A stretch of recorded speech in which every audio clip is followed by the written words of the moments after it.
नमस्कार दोस्तों, आप सभी का स्वागत है आपके अपने चैनल मानवें स्पीक्स पर। अभी ऑपरेशन सिंदूर चल रहा था और जिस तरह का रिस्पांस उसके सीज़फायर के बाद अनाउंस हुआ है, उस तरह की उम्मीद शायद ही किसी को थी। और जिस तरह से लोग पूरी तरह से प्रधानमंत्री मोदी और सरकार के साथ खड़े दिखाई दे रहे थे, अचानक से सीज़फायर के बाद ऐसा लगा कि लोगों का मोह भंग हो गया है। और स्पेशली सोशल मीडिया पे ऐसे रिएक्शंस थे, ऐसा लगा कि सरकार का जो सीज़फायर का फैसला है उस वो जनता को पसंद नहीं आया। जनता ऐसा चाह रही थी कि शायद थोड़ा प्रधानमंत्री मोदी जिस तरह से उन्होंने कमिटमेंट पहले करी है, वो पाकिस्तान के खिलाफ और आगे बढ़ें। पर शायद आप सिर्फ वॉर से ही नैरेटिव नहीं जीतते हैं, बहुत सारे नैरेटिव ऐसे होते हैं जो आप क्या करने जा रहे हैं उससे फ़र्क पड़ता है। जिस तरह से सेना ने प्रेस कॉन्फ्रेंस करके बताया कि उन्होंने क्या क्या किया है, और उनका मोटिव वॉर नहीं है, उनका मोटिव सिर्फ आतंकवादियों को नष्ट करना है, उनके ठिकानों को नष्ट करना है। और जो टारगेट उन्होंने लिया था उन्होंने पूरा कर दिया। 7 तारीख से लेकर 10 तारीख तक उन्होंने सारे सारे जो चीज़ें थी उसी हिसाब से करी। जब तक पाकिस्तान ने जवाबी कार्यवाही नहीं करी तब तक भारत ने उन पर चढ़ाई नहीं करी, और ऐसा जवाब दिया है पाकिस्तान को कि शायद वो देखने वाला होगा। और इसके लिए मुझे आपको डिफेंस एक्सपर्ट होने की ज़रूरत नहीं है, आप इसकी पूरी जानकारी जो सेना की प्रेस कॉन्फ्रेंस है वहाँ से देख सकते हैं। आपको क्लियरली समझ में आ जाएगा कि हमारी डिफेंस सर्विसेज कितना कैपेबल है, स्पेशली हमारी एयरफोर्स कितना कैपेबल है, जो कि किसी भी दुश्मन का, चाहे वो कितना बड़ा हो चाहे कितना छोटा हो, सबका बहुत ही कड़ाई से सामना कर सकती है। ये तो रही सेना की बात। सेना पर तो कोई सवाल कर ही नहीं सकता है। सेना ने ये दिखा दिया कि भारत क्यों इतना मजबूत है और भारत की सेना इतनी क्यों मजबूत है।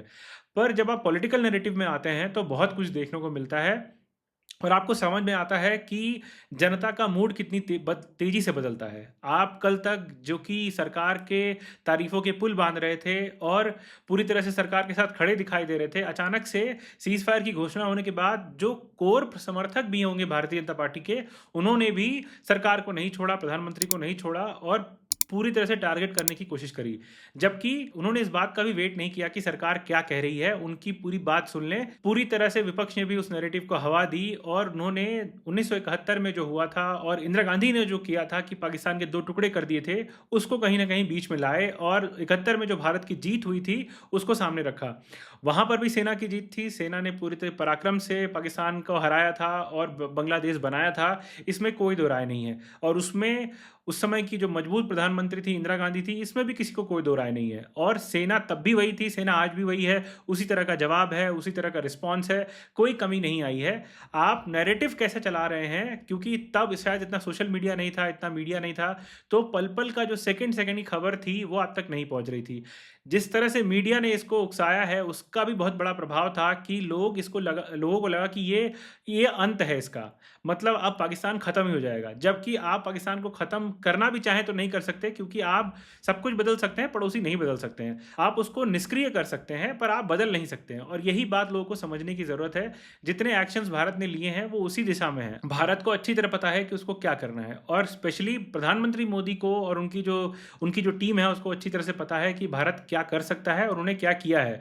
उसके बाद भी सिर्फ पल भर में कैसे पूरा मोमेंट बदल गया, कैसे लोगों ने पूरी सरकार के खिलाफ बातें करी, और विपक्षी दलों ने भी एक नैरेटिव खड़ा किया। ये एग्जाम्पल है कि हम कितना अधीर हैं। हम एज ए कम्युनिटी इस बात पर बिल्कुल भी भरोसा नहीं करते कि हमें थोड़ा इंतजार भी कर लेना चाहिए। जब आप पाकिस्तान की बात करेंगे तो पाकिस्तान के प्रधानमंत्री ने तो जीत ही घोषित कर दी, वहाँ की सेना ने तो बोला कि उन्होंने तो पूरा भारत को तबाह कर दिया। तो आप क्लियरली समझ सकते हैं कि क्या डिफरेंस है भारत में और पाकिस्तान में। आपको पता है कि वहाँ लीडरशिप का मतलब सेना है, वहाँ लीडरशिप नहीं है। यहाँ पे लीडरशिप है, और लीडरशिप को पता है कि आप क्या कर रहे हैं। आपके ऊपर टेरर अटैक होता है, उस टेरर अटैक का कैसा रिस्पॉन्स होना चाहिए उसकी पूरी तैयारी होती है, और उस पूरी तैयारी में सबको बताया जाता है कि हमने क्या किया है। किसी से छुपाने की कोई ज़रूरत नहीं थी, और वही शायद सरकार ने किया भी। पर जो ऑपरेशन हुआ उसमें पाकिस्तान का जो रिस्पांस था उसका भी जवाबी कार्रवाई तो भारत को करनी थी, भारत ने की भी। और उसके रिप्लाई के बाद जो पॉलिटिकल एक सिनारियो चेंज होता है देश में, उसकी भी एक झलक दिखाई देती है।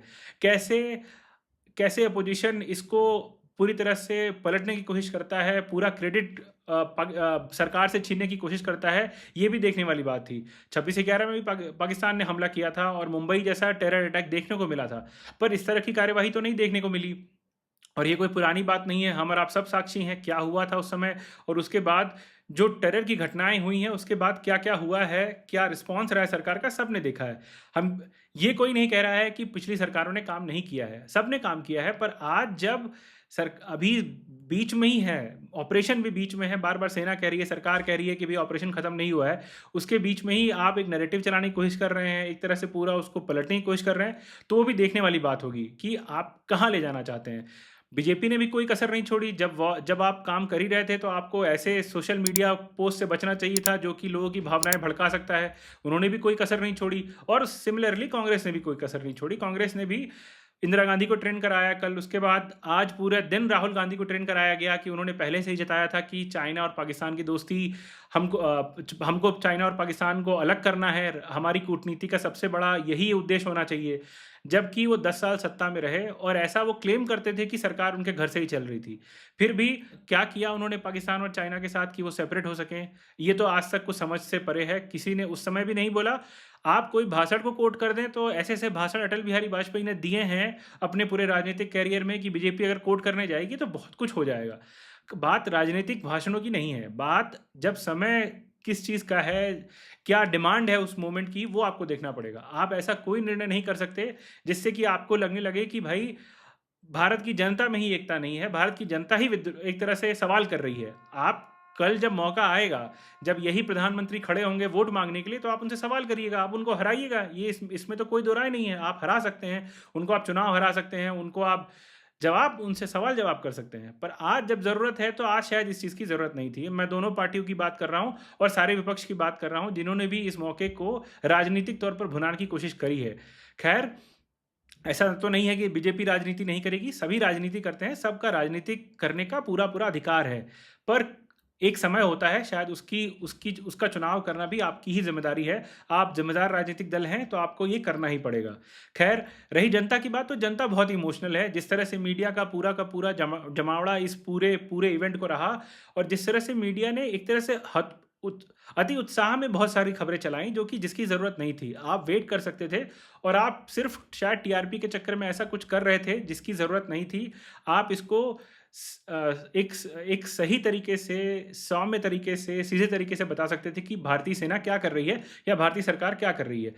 इससे बहुत सारा नुकसान भी होता है कि आप अगर थोड़े बहुत भी ऐसे क्लेम कर दें जो कि सच के आस-पास नहीं होंगे, तो उसका बाहर की मीडिया, विदेशों में भारत की छवि, इस पे बहुत प्रभाव पड़ता है और इसको डिनाई करने की कोई बात नहीं है। आपको ये एक्सेप्ट करना पड़ेगा कि जो रिपोर्टिंग हो रही थी, वो अच्छी नहीं हो रही थी और जिस तरह की रिपोर्टिंग की सही में इंडिया को ज़रूरत थी, वो नहीं हो रही थी। हम किसी एक चैनल को ब्लेम नहीं कर सकते, सभी ने कुछ-कुछ किया है और स्पेशली सोशल मीडिया पे भी बहुत सारे ऐसे अकाउंट हैं, जिन्होंने कुछ-कुछ भी पोस्ट कर दिया, जिनकी ज़रूरत शायद थी नहीं, पर अब शायद एक उत्साह में बहुत सारे लोग कर जाते हैं, बहुत सारे लोग जानबूझकर एक नैरेटिव का पार्ट बनते हैं। ये हमको और आपको चूज़ करना है, हम क्या देख रहे हैं, हम क्या सुन रहे हैं, पर करने की कोशिश थी और उसकी वजह से भी एक सेंटिमेंट बना जनता के बीच में कि ये बहुत बड़ा इश्यू है और चारों तरफ सिर्फ वॉर की चर्चाएँ हो रही थी, वॉर की बातें हो रही थी। खैर, उसकी ज़रूरत नहीं थी, पर हो वही रहा था और इसीलिए शायद सीज़फायर जब अनाउंस हुआ और एक तरह से सीक्वेंस पता नहीं चला जनता को, तो उसका रिएक्शन भी उतना नेगेटिव आया, जिसकी ज़रूरत बिल्कुल नहीं थी। लड़ाई करना भारत का पहले से भी उद्देश्य नहीं था। भारत ने पहले ही क्लियरली बोल दिया था कि हम लड़ाई नहीं करना चाहते हैं, हमको सिर्फ टेररिज्म को टारगेट करना है, आतंकवाद को टारगेट करना है और उसके खिलाफ लड़ाई लड़नी है और इसीलिए पूरा ऑपरेशन चलाया गया और आतंकवादियों को टारगेट किया गया और उसकी पूरी डिटेलिंग सरकार ने, सेना ने दी है। उसके बीच में जाने की कोई ज़रूरत नहीं है। उनसे ज़्यादा डिटेल में हम आपको नहीं बता सकते हैं। तो ये पूरी जानकारी जो हुई वो बहुत ही सटीक थी। बाद में जो अभी क्लियर हुआ है वो एकदम सटीक है, उसमें कोई दो राय नहीं है कि सेना ने पूरे पराक्रम से दुश्मनों का सामना किया है और उनको करारा जवाब दिया है और शायद इस जवाब की ज़रूरत पाकिस्तान को थी और वो जवाब उनको मिल गया है।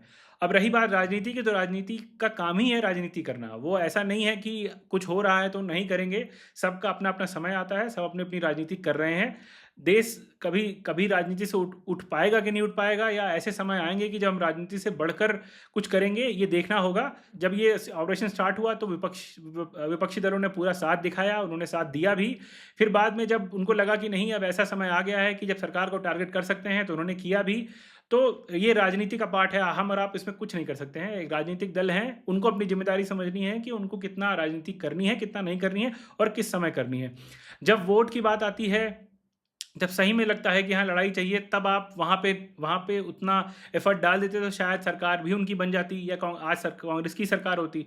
आप वहाँ एफर्ट नहीं डाल पाते हैं, तो जब नैरेटिव की ज़रूरत होती है तो वहाँ पे आप अगेंस्ट नैरेटिव चलाने का जो काम कर रहे हैं वो सही नहीं होता है। ये पूरी घटनाएं थी जिसका कि एक राजनीतिक जो आउटकम है वो उतना अच्छा नहीं गया जितना कि जाना चाहिए था। भारत की सेनाओं ने जितना पराक्रम दिखाया है, उसका 10% भी राजनीतिक दलों की तरफ से परिपक्वता नहीं दिखाई गई।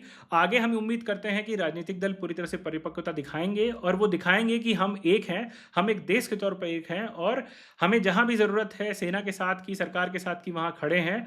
आपको संसद में मौका मिलेगा, आपको रोड पर मौका मिलेगा, और आपको आपसी विरोध प्रतिरोध का मौका मिलेगा तो आप वहां करिएगा। यहाँ ज़रूरत नहीं है तो आप मत करिए तो अच्छा है। करते भी रहते हैं तो आपके वोटर्स को पता चलेगा ही कि आप क्या कर रहे हैं। आप सभी को ये वीडियो कैसा लगा आप ज़रूर बताइए। आप वीडियो को लाइक करें, कमेंट करें, सब्सक्राइब करें। आप सभी का बहुत बहुत धन्यवाद। नमस्कार।